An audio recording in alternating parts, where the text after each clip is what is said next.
Hi guys! Welcome balik sa akong channel. Katong mga baguhanon karon pa naka-visit sa akong gamay nga channel, palihog ko like o subscribe sa akong channel.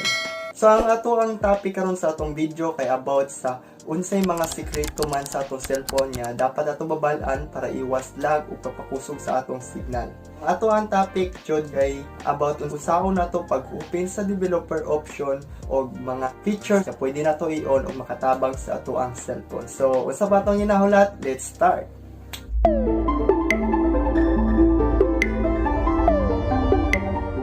Una nato tuon kay sa settings sa atong cellphone.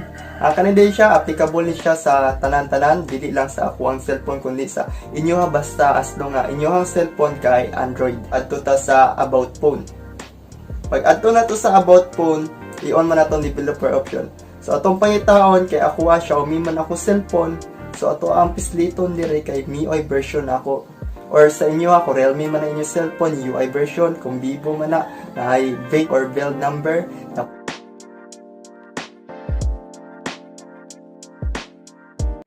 Kana inyo pisliton, pero dili lang siya kasaan inyo pisliton, kundi kawalo.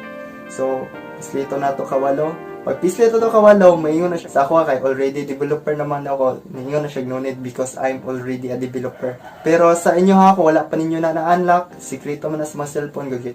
Okay, so kay na-on na nato, na-activate na nato developer option. Ang atong buhaton ron kay pangitaw na itong developer option.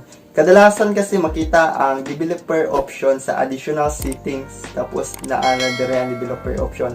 Pero kung dili ninyo makita yung developer option o niya naaman mo i-search dire sa settings, pwede na to i-search lang ay developer option. Dire i-explain na to ang mga sekreto sa mga features sa developer kung unsa ang iyahang mga functions nganong man nato ni siya i-on o nganong dili man nato ni siya dapat i-on. So ang first sa ato ang list kay USB debugging. Nganong kailangan man nato i-on ni ang USB debugging? Explanation sa USB debugging kay kana imuha bitong cellphone pag isaksak na siya tapos i-connect na siya sa computer tapos pwede ka maka-download or maka-install og APK through sa imuhang PC or sa imong computer through sa imong cellphone. Pero kung dili ganin mo ni siya i-on, files lang jud ang iyaha, makasend o receive na siya og files. Pag i-on nato siya, pwede mag-install ang computer nato padulong sa kwan. Pwede po nato ni siya magamit pa mag-change og password or pananglitan nalimtan nato ang password sa atong cellphone. Kita ninyo sa mga technician sa mga computer nga i-connect nila ilahang mailisdan dayon para ma-reset. Inaani ni ilang ginabuhat, kina-online nila ang USB debugging sa developer option. Helpful kayo ni siya kung namoy gusto pang install ng games through sa inyong computer padulong sa CP. Sunod na to pangitaon sa developer option kay sa to kani. Mobile data always active. Gamit kayo ni siya kung pareha sa Mobile Legends nga na may bagong features ron, fast internet switching.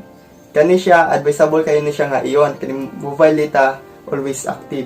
Ang explanation ani niya, ano dapat i-on kay, kung i-on nato ang ato ang wifi, tapos i-on po nato ang ato ang data, dili ma-off ang data, kundi murag magsago lang sila. Panunitan, kung hinay ang signal sa ato ang wifi, tapos na-upload load sa ato ang data. So, mo-continue lang na sila. Pag muhinay ang wifi, ang data, mo-continue sa signal. Kung muhinay po ang data, na po ang wifi, pulihanay lang sila. So, maka-increase yapon siya og speed sa internet.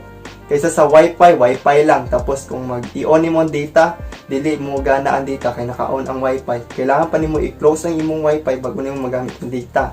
Pero kung naka-on ni, syempre, magamit na to sila duha. Sunod na to nga pangitaon, yung makatabang. Kani, show taps, makabalo naman mo kung saan ni siya. Kadalasan sa mga lalaki karon kabalo ko nga, kabalo na mo about sa mga features sa developer options. Kanila ako for information na ni, kay kabalo ko na pay uban mga tao nga, wa pa kabalo. Siguro sa mga girls pod nga gatanawan ni, nasa ilaha mga 20% siguro nga waka. Ang show taps, pag ipislit ato na, makita nato nga nanay pointers ang ato ang cellphone. Kita na ninyo. Kung gamit sa show taps, ako di makay ko ganan. Pwede na ninyo siya ikuan kanang naguba bitaw yung cellphone or nabuak. Pwede na ninyo gamiton para pag-testing kung asay dili mo gana o dili mapislit sa inyong cellphone. And pointer location, same ra na sila. Kita nimo location kung asa nimo ma-point. Gamit ko na siya kung mabuak lang yung cellphone tapos tanawon na to ba kung asa ang dili na nga maklik. So far, sa cellphone no, maklik patanan. Okay? Totong i-off lang. Sunod. Sabi mo Kani. Window animation skill, transition animation skill, animation duration skill, simulate secondary display. Kani siya, ang gamit siya kay kaning mga transition sa atong cellphone kung sa kapaspas. So, dapat pwede ninyo siya i-animation off kaso murag ma-out wag po kayo kay animation sa cellphone. So, para mas mo increase pa dyan ang atong cellphone, ikuha na ninyo 0.5 or 0.5 lang. Kaya kung in default kasi murag 1 or 1.5. So, medyo slow tanawon nimo cellphone na kay mag-animate pa man siya mga transition niya kung mag-change kag slide nita mga inani slow na siya pag dili ninyo 1.5 o i-1 ninyo. Dapat taka 0.5 lang na siya tanan. I-try ninyo, pwede naman po ninyo kung dili mo ganun, pwede naman po ninyo ibalik sa default setting. Pero advisable jud siya nga i-0.5 para additional nga makapaspas na miskan daghan pa nag-app sa inyong cellphone, paspas jud na inyong cellphone pag naka 0.5 ni. Especially sa mga animation pag mag-open mo og apps or mag-close mo og apps. Sunod, Force GPU rendering. Gamit kayo ni siya para anti-lag po sa mga bugat kayo nga games, COD, ML, ang ML na kayo bugat man yata. Pero sa mga tao nga nakaranas, mga low aspects lang ang ilang phone, pwede ninyo i-on ng Force GPU rendering para pangpawala sa lag ug manindot pod ang graphics sa inyo ang cellphone. Kaso, disadvantage lang ang GPU rendering kay dali lang pod malubat yung cellphone. Dali kayo i-drain niya kay tad po kayo yung CPU or processor ani. Murag mo init yun yung cellphone pag naka-on siya. So, off lang ako. Kung no choice yun mo, lag yun kayo yung cellphone niya. Gusto kayo mong magdula, i-on na ninyo, maka-enhance po na siya.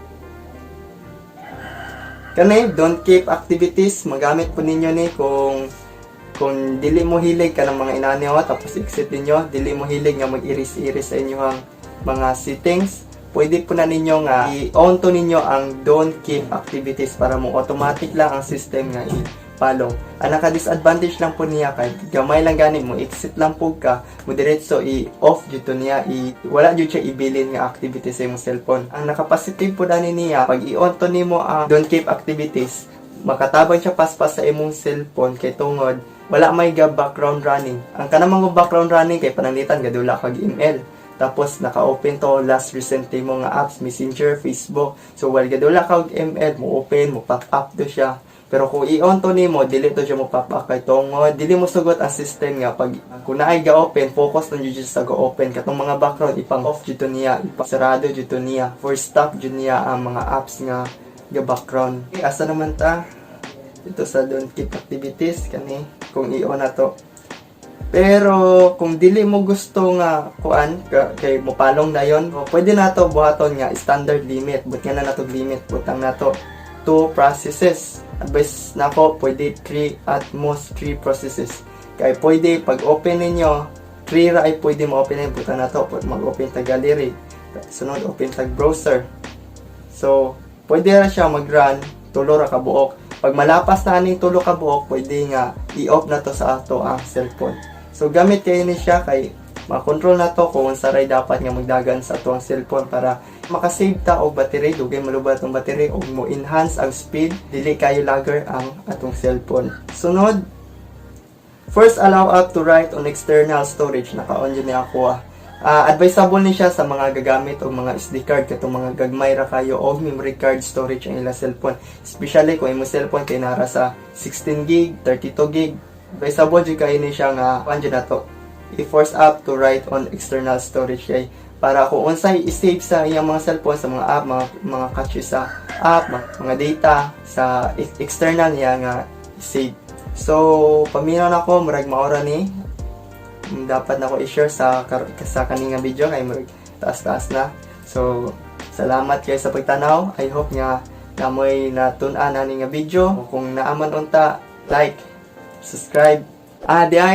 Shout out diay sa mga ako ang 20 subscribers. From 15 subscribers na mo now 20 kaluyan. So, salamat kayo sa inyo. So, thank you for watching. Bye.